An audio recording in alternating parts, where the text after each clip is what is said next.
Hello and welcome to Newsclick. We have with us Professor Aijaz Ahmad and will discuss what's happening in West Asia, particularly now that we have a different scenario in Syria and also the fact that Iran is negotiating with the P5+1 on the nuclear issue. Aijaz, a lot has changed in the last 1 month when we discussed Syria, and we were discussing it just after the aftermath of Obama's threats and then withdrawing from the threats.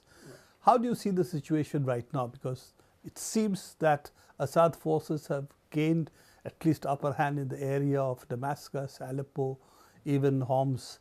You know, neoconservatives used to say that it will take them 30 years to remap West Asia. This is year 12. I think the situation in Syria has gone through already 2 or 3 phases. The initial uprising was a mixed uprising of the secular forces and some Muslim Brotherhood people. At that time, Turkey, Jordan and Qatar came in a very big way and made it really a Muslim Brotherhood dominated uprising with immense number of weapons and soldiers and this, that and the other and so on. And at the same time, the Muslim Brotherhood gained in Egypt, spectacularly, Tunisia and so on. So they were riding a whole wave. Now what you have seen is the second wave in which the Saudi Arabia has moved in to push back the Muslim Brotherhood people everywhere. And the so-called Salafi wing of the Takfiris are now dominant. During this very time, as all of this was going on, there was a time when actually the Assad regime had lost control of very large parts of the country, including Aleppo and so on. But within the last 2 or 3 months, they have gained the initiative. And I believe that that whole thing was staged, that false flag attack of the Syrian attack and so on, was staged very much to get the Americans to come in and so on, because they were losing. Then the Americans have stepped back. So you are now in the interim in which the Syrian forces, in a very small degree supported by Hezbollah, are on the offensive and clearing up all of this. So this is the moment of the Assad regime's initiative. The initiative is entirely in their hands. On the other hand, the Saudis seem to have made up their mind to come they seem to be going for broke over this thing. And they seem to have now deepened their alliance with Israel. So they are now creating an army of Islam, as they call it, supposedly comprised of 100 Islamist groups and this, that and the other, and supplying what are in effect actually branches of the Al-Qaeda, which is very interesting and so on. But they openly now say that they are going to create a national army which will be completely different from the earlier Free Syrian Army and so on, fully weaponized by the Saudis through Jordan, through Lebanon. As it stands on the ground, Saudi Arabians have emerged as a major supporter of this Islamic groups which are coming together, not different very much from Al-Qaeda, but supposedly some distance from the what would be a very strong element, the ISIS, which has been the predominant military wing of the Al-Qaeda in all this. But if I look at the larger picture, there is supposed to be a Geneva 2 discussions on the offing. We have Lakhdar Brahmi, who is supposed to be trying to initiate a dialogue between both sides. At the moment, none on the other side. Syrian government has said it's willing to participate, but none on the other side are willing to come to these negotiations. So is there a chance for a Geneva 2 at all? The Saudi policy actually is to forbid them from going there, and Saudis have said very openly, they have actually gone to the United Nations to say we need much more time before any kind of negotiations can take place. And the basic point being that negotiations will only take place after we have reversed these military gains that they have. Now, how do they? So that's my answer to your question. That so far as I can see, this Lakhdar Brahimi's initiative and basically an understanding between the Russians and the U.S. Geneva too, they wanted to prepare. Actually, objectively, there are no groups who can represent the opposition, and various groups are fighting among each other in a very big way, both the political wing of it as well as the military wing of it. They are at each other's throats at the moment. So there is nobody to represent them. So all you can expect is that they will drag their feet, and Geneva too will not happen in any near future. Also, the net loser in all this is also the Free Syrian Army, the FSA, which seems to have the Syrian National Council, which the Americans had put together with Qatari and Saudi help at the time. It seems that is now only a rump exile grouping, which has no relevance to what's happening inside Syria. Certainly that is currently the case. I would say that the situation is very fluid right now, and what I have in mind is there are two or three things. One of them is that, in my view, because they're losing in Syria, they want to expand the war into Lebanon. This seems to be the Israeli-Saudi scenario, that the way to pin down the Syrians, Hezbollah and Iran is to activate the battlefield in Lebanon. That is one. The other is that this great defeat of the Muslim Brotherhood has brought about what appears to be a sea change in Turkish policy, because Turkey has been the great loser in this, being itself a sort of a Muslim Brotherhood party.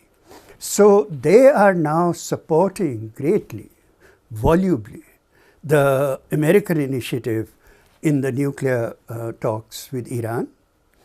Their foreign minister is making trips to Baghdad and Tehran and Moscow and so on. And they are now the ones who are pushing Geneva too. Now Turkey is a big player. So are the Saudis. Now, what are the Americans going to do between these two major allies? Would this shift in Turkish policy also bring back the good fortunes for Qatar to any extent? So what you have is a Qatari Turkish alliance, Saudi-Israeli alliance. And the U.S. remaining above both of them. U.S. Remaining in a certain sense above both of them, but so mired in its domestic problems, in its problems with the one country they invaded and were going to set up as the great example of restoration of democracy. In this case, I mean Iraq. The agreement in Afghanistan is up in the air and so on. But above all, domestically, they're so mired that they seem to be able to take no initiative in the international arena. The debacle for them in Asia, in Southeast Asia and this region is quite dramatic. You said about Lebanon, but also, if you remember, Syria was the one which was a part of the peace in Lebanon. It's quite ironical that now the peace initiative in Syria is to take place through Lebanon, because that's where Lakhdar Brahmi is arriving. Well, he's arrived there partly to impress upon the Phalange and the other sort of Lebanese right that you don't want this war, because that will be destruction for Lebanon as a whole, but certainly for you. Because now you have a very peculiar alliance.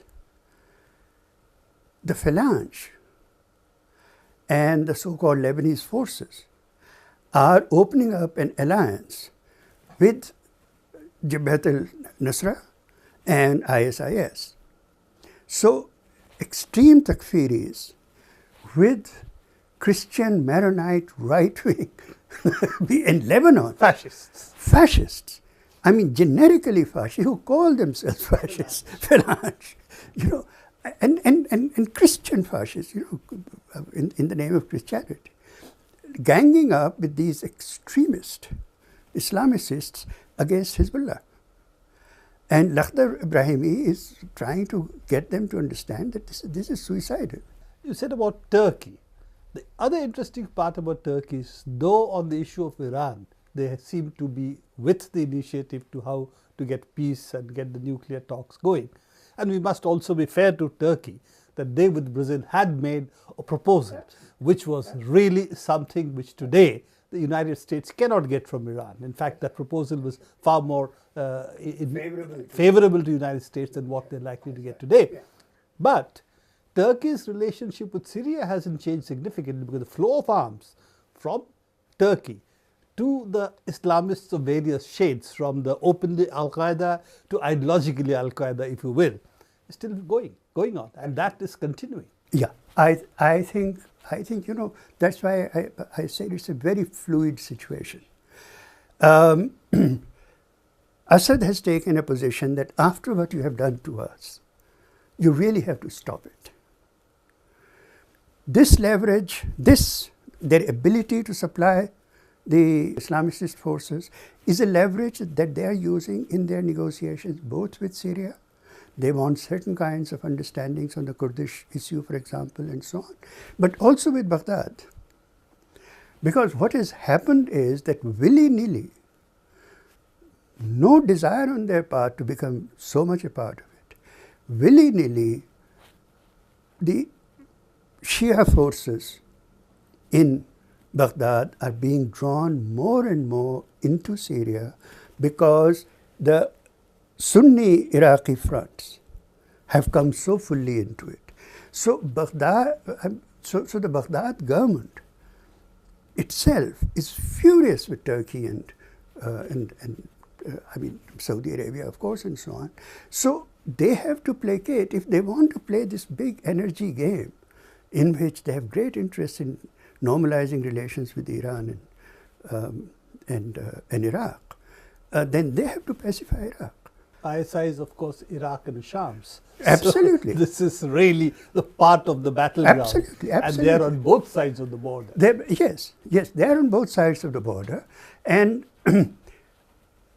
and you know, you said earlier, quite rightly, in my view, that the Free Syrian Army is the one which has lost the most. Well, Free Syrian Army was an arm of the Turkish policy, and so Turkey has actually lost its leverage. Its leverage, and in this bizarre development, they cannot stop, or they do not wish to stop, the flow of arms to the people who are always the enemies of the very people that Turkey was in fact backing. Coming to the Iran issue, we'll have to discuss that at some other date in more details when the P5+1 Iran negotiations take some specific steps. It's very strange. The negotiation really is between the United States and Iran. All this France, etc., really don't matter. And why should even France be talking about compromise or not compromise? They have absolutely no role. It's right. So this whole charade of P5+1, in which actually US, Russia and Iran are the only three major negotiating parties. All others are really nothing but show.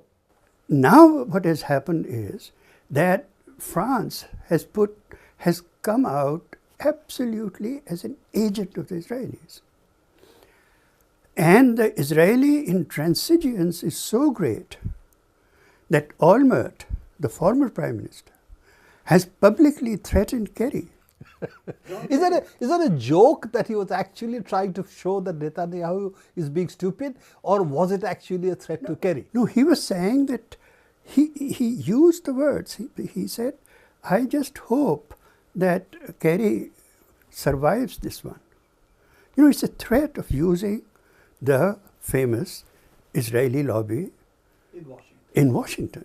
That look, we have done this to France. France is groveling at our feet, and you people don't understand that we could do this to you. Now, this is the first time that first on Syria, and now perhaps on the question of Iran, a US administration has made one decision, might make a second decision, defying Israeli lobby.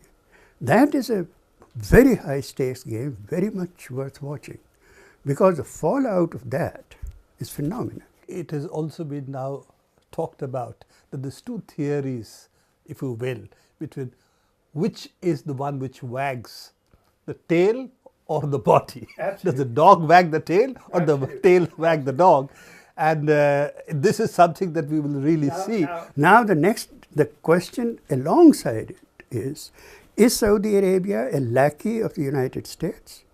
Or is the United States a lackey of Saudi Arabia? Saudi Arabia is trying to pretend that the United States is actually their lackey, and that they will force the United States to act like this. But in order to force the United States, they have to go to bed with Israel. Is there any logic why P5+1 should be negotiating with Iran? Why is it that it is not done on a more multilateral basis? And shouldn't Iran now say, negotiate with us, with the Russians, or it goes to the Security Council, it goes to something which is more legitimate than the so-called P5+1? Iranis, I think, are playing the coolest game in town. They have time on their side. The time is on their side. History is at the moment, it has been on their side ever since Americans invaded Iraq. Now, their embassy was bombed. Everyone knows it's the Saudis. Everybody knows it's Saudis. Iranis coolly say Zionists. They don't want to provoke the Saudis in public. They know exactly what the game is. Likewise, they know what the game is about this P5 and so on, and they really are negotiating with the United States. They don't want to make that kind of a statement. What they're going to say is, look how reasonable we are. Now tell us what is wrong with our position. So they're really playing this game of appearing to placate, appearing to surrender all their position, except a few things like their right to reprocess. Iranis would be perfectly willing to deal with the situation if the negotiations break down because of the P5 people acting the way they're acting. But it does really open a question, what are countries like Brazil and India doing? Even, China's role in this negotiation, which seems to be almost completely muted. So that there is this other position, because you see, Iran's negotiation is not about Iran and its nuclear program. It's about oil to India. 80% of the oil of Iran comes to India and China and other Asian countries. Yes. So all that is really a much bigger stake for other countries, not only Iran. So why is this somehow not coming out? Is an interesting thing. I think, very different things are involved there. One is the Chinese have always refused to play the role that everyone expects them to play, the role of a great power, which now they have become. They refuse to. They refuse to play any game except that of economic interest. In that, history is on their side. The contradictions of Indian policy towards Iran are a subject in itself. So we don't want to go that way. However, I think what these powers are doing is, again, let the US Congress pass all those further sanctions against Iran, that they will take actions against countries who continue to buy their oil, and these countries will continue to buy that oil and defy them. So that's an interesting proposition, saying that let it fall by default. They will make other kinds of arrangements to justify this, that, or the other, but basically saying, take us to court if you wish to. Your domestic laws do not apply to us. Also, honestly, international law, as set out by the WTO, does not allow such kind of... Precisely. All you're doing is passing a law in your country. It does not apply to us, and you cannot go to a WTO arbitration over this. In fact, Indians or others can. In fact, that's an interesting reason they have not. In fact. So let's discuss the Iran issue in the next week, when we will see what are the developments coming out of Geneva. It's very much at the moment fluid, as you said earlier. So we'll come back to you on this issue of Iran, and also what's happening in the United States in terms of the policies, Iran, Syria, and also, as you said, domestically. Thank you very much. Good. See you next week when we come back with our next session on West Asia and other issues. Thank you.